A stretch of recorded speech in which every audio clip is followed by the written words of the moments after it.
princesa Diana era uma Bolena. A história te contou que os Bolena perderam tudo quando a cabeça da Ana rolou naquele palanque. Mentiram pra você. Enquanto o mundo chorava pela rainha de 1000 dias, a irmã apagada estava plantando uma bomba relógio genética que explodiu 400 anos depois, direto no rosto da monarquia. O nome dessa bomba, Lady Di. A princesa Diana era uma Bolena e a volta por cima dessa linhagem é a coisa mais visceral que você vai ver hoje. Oi, coroados e curiosos, eu sou a Steph e hoje a gente vai do século XVI direto para a linha de sucessão britânica do século XX. Tudo isso através da história de uma mulher que foi apagada dos livros, ridicularizada pelos cronistas e tratada como figurante, mas que deixou descendentes que chegaram até hoje lá na Inglaterra. E não, isso não é teoria de conspiração de grupinho do Facebook, nem dessas pessoas que publicam vídeos sem saber do que falam, que tem muito por aí. A gente tem árvore genealógica, fontes, registros e uma pitada generosa de ironia Tudor, porque, convenhamos, Ana Bolena foi a estrela trágica da corte, a Maria foi aquela que saiu de fininho, viveu a própria vida e deixou o maior legado da família. Todo mundo então conhece a Ana. Se você não conhece, você tem que ver os vídeos biográficos que estão aqui na playlist Tudor. Enfim, hoje a gente vai mostrar que, por mais que ela tenha literalmente perdido a cabeça por um homem, por mais que tudo aquilo tenha acontecido, a irmã dela, Maria Bolena, aquela que a história empurrou para o canto da página, teve um impacto muito mais duradouro que até ela mesma. Um impacto que chegou até o trono britânico. Pois é, a princesa Diana era descendente da Maria Bolena, a Kate Middleton também, e até a rainha Elizabeth II. Ou seja, se você achava que a Maria era só a irmãzinha da famosa, pode ir sentando com calma, porque o enredo aqui hoje é outro. Esquece a Bolena, que foi rainha por 1000 dias. A Bolena que importa hoje é a que sobreviveu. Antes de mais nada, já deixo o recado aqui, o canal tem um vídeo biográfico completíssimo sobre a Maria Bolena, disponível lá na playlist Tudor, com tudo que você precisa saber sobre o nascimento, o casamento, a ida para a França, o filho que pode ou não ter sido do Henrique VIII, e que você pode ver depois, eu vou deixar aqui no final. Mas esse vídeo antigo eu também tenho que refazer quando a gente chegar nas partes das biografias. Enfim, hoje a gente vai dar só então um resumão estratégico, o essencial para você entender como essa mulher que a história tentou empurrar para baixo do tapete deixou o maior legado genealógico da dinastia. Eles se procriaram loucamente. A Maria Bolena nasceu por volta de 1499 ou 1500. Sim, todo mundo com datas não confirmadas. Bem-vindo à Idade Moderna. Ela era filha de Thomas Bolena e Elizabeth Howard, da família Howard, uma das mais poderosas da Inglaterra. E por isso mesmo, sendo a irmã esquecida da Ana Bolena, a Maria estava no centro político desde o começo e, além de ser mais velha, ela acabou se casando antes, mas a gente vai chegar lá. Ela foi enviada para a França, ainda jovem, como dama de companhia da princesa Maria Tudor, que ia se casar com o velho e cansado Luís XII da França. E aí, na corte francesa, que convenhamos tinha mais boato que Twitter pós-treta, surgiu a primeira leva de fofoca sobre ela. Diziam que ela tinha sido amante do rei Francisco I e que isso teria manchado a sua reputação. Mas, como a gente já explicou no vídeo dela, essas acusações vinham principalmente de fontes católicas após a queda da Ana. Então elas eram politicamente motivadas e não tinham nenhuma prova sólida. Ou seja, talvez a única coisa que a Maria realmente tenha feito foi ser uma inglesa, jovem e bonita num ambiente cheio de franceses julgadores. Mas aí a pergunta que não quer calar. E o caso com Henrique VIII? Como é que a gente sabe que ela foi amante do rei? E aqui entra um dos documentos mais reveladores da monarquia Tudor e uma das ironias mais deliciosas da história inglesa. Quando Henrique VIII estava tentando se casar com Ana Bolena, ele foi atrás de uma dispensa papal. Porque na época ele ainda achava que ia conseguir o divórcio dentro da igreja. E segundo as regras do direito canônico da época, era considerado um tipo de impedimento espiritual se você tivesse tido relações com duas irmãs. O Henrique, esperto, incluiu uma petição para o Papa reconhecendo e pedindo um pedido específico de dispensa, caso ele tivesse tido relações com alguma parente consanguínea da Ana. E quando questionado diretamente se ele tinha dormido com a mãe da Ana ou com a irmã da Ana, ele respondeu: não, nunca com a mãe. Então é nesse ponto que a maioria dos historiadores modernos bate o martelo. Não há motivo para o Henrique incluir essa cláusula se ele não tivesse alguma culpa no cartório. E a gente não está falando de fofoca de corredor, é uma petição papal documentada. Então sim, tudo indica que a Maria Bolena foi de fato amante do Henrique VIII, provavelmente entre 1520 e 1524, antes do rei sequer notar e querer ter um caso com a Ana. Aquela ideia do filme É Outra, escrito por uma não historiadora, que eu detesto, a Philippa Gregory, de duas irmãs competindo pelo amor do rei, é tudo invenção. A gente tem até um vídeo aqui no canal desmontando todos os erros desse filme, se você quiser ver depois.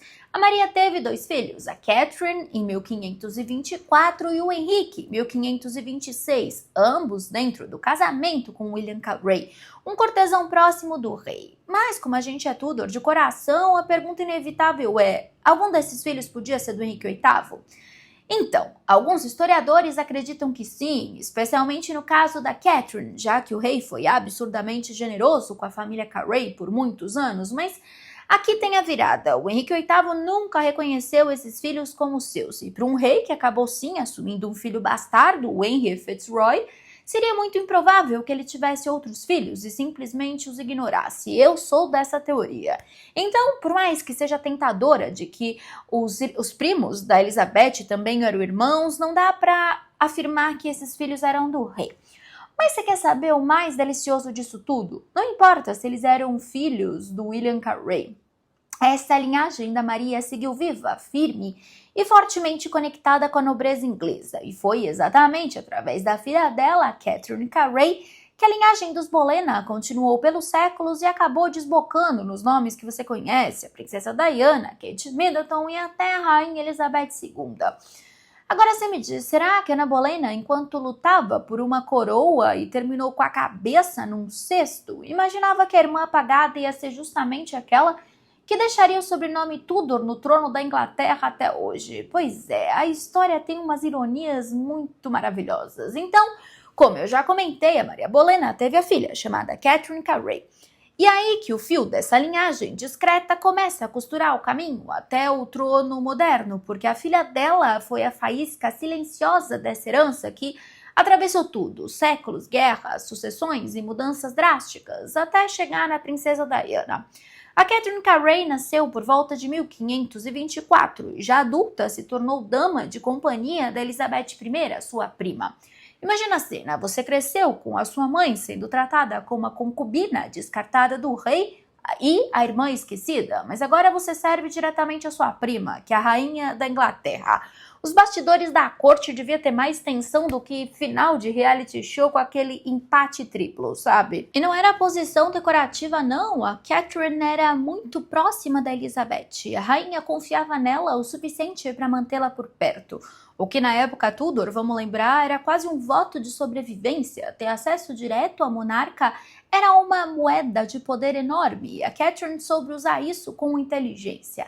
Ela se casou com Francis Knowles, um dos homens de maior confiança da coroa, e eles tiveram 14 filhos. Sim, eles não tinham televisão e não tinham o que fazer, ou gostavam muito da coisa. E antes que você diga, mas ter filhos não garante nobreza futura, eu te pergunto, você já viu Game of Thrones? Família poderosa é aquela que espalha tentáculos. E foi exatamente isso que os Knowles fizeram. A descendência da Catherine Carey se entrelaçou com outras famílias importantes da aristocracia inglesa, atravessando séculos e se multiplicando em cada geração. Algumas gerações depois, uma descendente direta dos Knowles se casou com os Spencer. Sim, aqueles Spencer, a família aristocrática que séculos mais tarde traria ao mundo a princesa Diana. A linha genealógica é longa e cheia de nomes que parecem saídos de um casting de Bridgerton, mas os traços são claros. Diana, princesa de Gales, é descendente direta de Maria Bolena via Catherine Carey. Não é boato de tabloide, é árvore genealógica assinada por genealogistas sérios, tipo os Burke Spearage, um dos registros de nobreza mais respeitados da Europa. Agora vamos chegar na Diana. A Diana Frances Spencer nasceu em 1961. Sua linhagem nobre já era conhecida, afinal, os Spencer estão entre as famílias mais antigas da aristocracia britânica, mas o dado boleniano não era tão comentado assim, pelo menos até que as pessoas começassem a cavar árvores genealógicas e descobrissem que lá no fundinho daquela linhagem tinha uma certa dama de companhia chamada Maria. E se isso sozinho não for o suficiente para levantar uma sobrancelha, aqui vem o segundo plot twist. A rainha Elizabeth II também descende da Maria Bolena, a mesma Maria Bolena, o que significa que o William e o Harry, os filhos da Diana, são descendentes da Maria Bolena por duas linhas diferentes, pelo pai e pela mãe, duplamente Bolena. Ou como eu resolvi chamar aqui, boleníssimos. E aí, minha gente, não é mais coincidência de sobrenome, é DNA com script Tudor. É aquele tipo de plot de novela das 6, onde os filhos dos rivais se apaixonam. Só que aqui é o contrário, os descendentes de duas linhas distintas da mesma mulher se uniram e o sangue Bolena voltou ao trono. Se isso não é uma revanche histórica digna de trilha sonora dramática, eu também não sei o que é. Já que a gente já falou então da Maria Bolena, da filha dela, da neta, dos bisnetos e de como essa linhagem foi atravessando séculos com mais persistência do que rumor de bastidor real, vamos parar um segundo e olhar para a figura que reinou no século XX com elegância de quem parece ter nascido sabendo a coreografia do hino britânico, a Betinha II. Sim, nossa eterna Lilibet, aquela que viu 15 primeiros ministros passarem, sobreviveu a Segunda Guerra, a febre punk dos anos 70, os escândalos dos Windsor dos anos 90 e ao TikTok dos anos 2010 e que mesmo assim nunca largou a bolsinha. O que pouca gente sabe é que a Rainha Elizabeth II também era descendente direta da Maria Bolena. E aqui a gente já pausa para fazer aquela pergunta básica do canal. O que é mais impactante? Descobrir que a Elizabeth era uma Bolena ou perceber que a Bolena errada é a que venceu no fim? Isso é muito triste, porque eu adoro a Ana. Meu primeiro TCC foi sobre as 6 esposas e sobre a Ana. Eu tenho uma tatuagem da assinatura da Ana. Enfim, a Elizabeth II nasceu Elizabeth Alexandra Mary Windsor em 1926, filha do rei George VI e da rainha Elizabeth, rainha-mãe. Mas o nome Windsor é só fachada moderna. Na real, ela descende de uma série de famílias nobres. E aí que entram os Spencer. E antes que alguém diga, Spencer não é da Diana? Sim, como eu já disse, a aristocracia inglesa é como novela. Todo mundo é primo de todo mundo, já dizia os Habsburgo. Unam-se e espalhem-se.